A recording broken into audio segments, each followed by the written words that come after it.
안녕하세요. 어도비 공인 전문가 게이트디디입니다. 이번 영상에서는 포토샵의 블렌딩 모드를 활용해서 이미지 이중 노출 효과를 주는 방법에 대해 알아보겠습니다. 자, 그럼 먼저 이중 노출이 뭔지 알아야겠죠. 사실 이중 노출은 두 개의 장면을 한 장의 필름에 중첩시켜서 포착하는 사진 기법을 뜻합니다. 그런데 요 몇 년 사이 트렌드는 포토샵을 이용해서 그러니까 후보정으로 피사체 안에 다른 이미지를 중첩시키는 기법을 뜻하기도 하는데요. 이러한 이미지들을 잘 보면 특징이 있습니다. 피사체를 제외한 배경이 비어 있다는 것이죠. 그 이야기는 원하는 피사체만 분리해내던지 아니면 아예 배경이 없고 피사체만 있는 이미지를 가지고 작업해야 한다는 것입니다. 그리고 두 개 혹은 그 이상의 이미지가 중첩되기 때문에 포토샵의 블렌딩 모드를 사용해서 보통 작업하게 됩니다. 그럼 샘플 이미지를 통해서 작업해 볼까요? 이 영상에서는 배경이 없고 피사체만 있는 사진으로 작업하겠습니다. 만약 배경이 있는 이미지로 하려면 피사체만 선택해서 컨트롤 J로 분리해서 작업하면 됩니다. 자, 그리고 중첩할 이미지는 바로 이 풍경 이미지인데요. 인물을 사용하는 이중 노출 기법은 인물 안에 또 다른 이미지가 중첩돼서 보이는 것이겠죠. 그렇기 때문에 어떠한 이미지를 중첩시키냐도 잘 고민하셔야 합니다. 가장 일반적으로 생각할 수 있는 건 인물의 내면을 표현할 수 있는 이미지를 가지고 작업하면 가장 좋겠죠. 그래서 여기서는 먼 곳을 응시하는 인물과 그 인물이 떠올리고 있을 법한 풍경 이미지를 가지고 작업하겠습니다. 먼저 메뉴바 셀렉트의 All로 전체 선택하고 에디트의 카피로 복사합니다. 그리고 인물 이미지로 가서 에디트의 페이스트로 붙여넣기 하겠습니다. 레이어 패널을 보면 배경 레이어와 붙여넣기 한 레이어 이렇게 두 개가 생성되어 있습니다. 자, 이 중 레이어 1의 이름을 씬으로 수정하겠습니다. 이제 이 두 레이어를 중첩시켜야 하는데요. 사실 포토샵은 레이어가 누적된 순서로 보여지기 때문에 지금 같은 경우 아래 이미지인 배경 레이어는 씬 레이어에 가려서 보이지 않습니다. 그런데 포토샵에서는 이런 경우 레이어 이미지를 혼합해서 볼 수 있는 방법이 몇 가지 있단 말이죠. 가장 간단한 방법은 불투명도인 오페시티를 낮추는 것입니다. 그런데 이 방법은 전체 불투명도가 조정되기 때문에 배경의 이미지가 살짝이라도 남게 됩니다. 그래서 다른 하나의 방법인 블렌딩 모드를 사용해 보겠습니다. 배경 레이어에서 피사체를 제외한 바탕에 다른 이미지가 보여서는 안 되겠죠? 그럼 바탕이 흰색이라고 가정했을 때 흰색은 아무런 영향을 받지 않는 블렌딩 모드를 사용해야 여러 이미지가 중첩되더라도 바탕에는 다른 이미지가 보이지 않고 배경 레이어의 흰색 바탕만 그대로 드러나 보이게 됩니다. 그럼 흰색이 영향을 받지 않는 블렌딩 모드를 혹시 아시나요? 바로 이미지를 밝게 합성하는 스크린이 그 조건에 맞는 대표적인 블렌딩 모드입니다.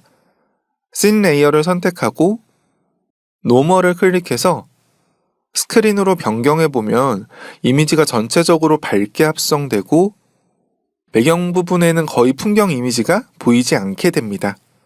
그런데 거의 보이지 않는 것이지 살짝 비쳐 보이기는 하죠. 왜냐하면 배경 레이어의 바탕이 완전히 흰색은 아니기 때문입니다. 자, 그럼 씬 레이어를 숨기고 배경 레이어를 선택한 후 컨트롤 J를 눌러 복제합니다. 그리고 레이어 이름을 서브젝트로 변경하겠습니다. 메뉴바 이미지에 어저스트먼트, 레벨을 선택하고 표시되는 대화창에서 흰색 스포이드를 클릭합니다. 이제 이미지의 바탕 중에서 가장 어두워 보이는 오른쪽 상단을 클릭합니다. 그럼 흑백 이미지이기 때문에 클릭한 영역보다 조금이라도 밝은 부분은 모두 흰색으로 변하게 됩니다. 씬 레이어를 다시 켜보면 흰색으로 바뀐 바탕에서는 중첩된 이미지가 전혀 보이지 않는 걸 확인할 수 있습니다. 그리고 또 하나 봐야 할 부분이 인물의 팔 부분을 보면 흰색 잎사귀 모양이 보이죠. 블렌딩 모드 중 스크린은 여러 이미지가 중첩될 때 항상 밝은 쪽을 선택해서 보여줍니다. 그럼 흰색이 가장 밝은 색이기 때문에 어떠한 이미지가 중첩되더라도 이 잎사귀 모양은 남게 되겠죠. 그래서 다른 이미지가 중첩되었을 때 이 잎사귀 모양이 가려지려면 해당 영역을 어둡게 처리해서 이것보다 밝은 풍경 이미지가 보여지도록 해야 합니다. 툴 패널에서 이미지의 밝기를 어둡게 하는 번 툴을 선택하고 작업하려는 영역이 밝은 부분이기 때문에 옵션 바이 레인지를 하이라이트로 설정합니다. 그리고 효과를 강하게 주기 위해 익스포저 값을 100%로 설정하겠습니다. 이제 브러쉬 크기를 조정해서 팔 부분을 드래그하면 마우스가 지나갈 때마다 점점 이미지가 어두워지는 것을 볼 수 있습니다.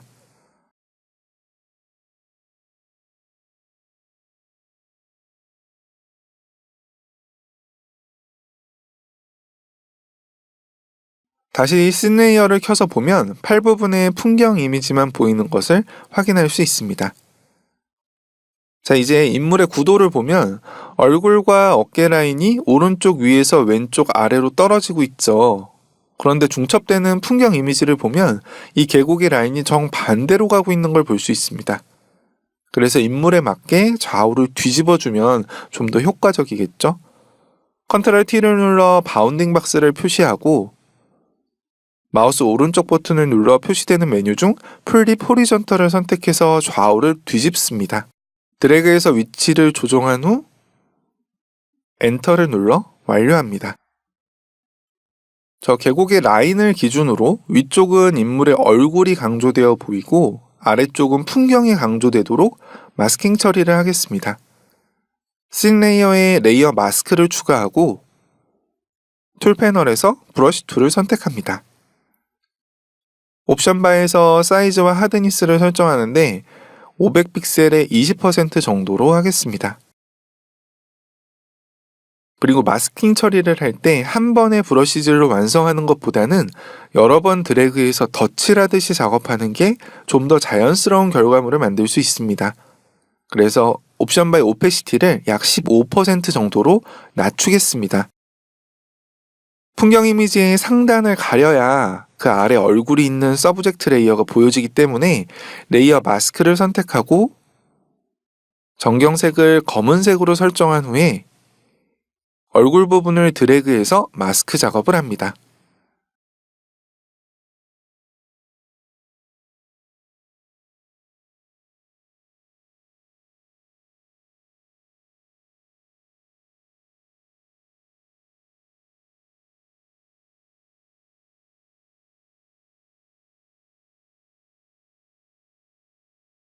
만약 작업하다가 풍경 이미지의 위치를 이동하고 싶다면 레이어 패널에서 썸네일과 마스크 사이의 링크를 클릭해서 풀고 썸네일을 선택한 후에 툴 패널의 무브 툴로 드래그해야 작업한 레이어 마스크와 상관없이 이미지만 움직일 수 있습니다.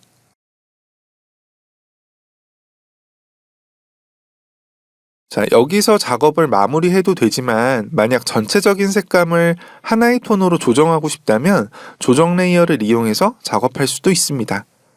레이어 패널의 어저스트먼트 레이어 중 그레이디언트 맵을 선택하고 표시되는 프로퍼티 패널에서 그레이디언트를 클릭합니다. 프리셋의 기어 모양 아이콘을 클릭하고 심플을 선택한 후 OK를 눌러 대체하겠습니다. 여기서 원하는 종류의 그레이디언트를 선택하면 되는데요. 그레이디언트 맵을 자연스럽게 적용하려면 어두운 색에서 밝은 색으로 가는 그레이디언트를 선택해야 합니다. 그런데 이 리스트에 있는 그레이디언트는 모두 밝은 색인 흰색에서 시작하기 때문에 OK를 누른 후에 프로퍼티 패널에서 그레이디언트를 뒤집는 리버스를 선택해야 자연스러운 결과물을 만들 수 있습니다. 이번 영상에서는 포토샵의 블렌딩 모드를 이용한 이중 노출 기법에 대해 알아봤습니다.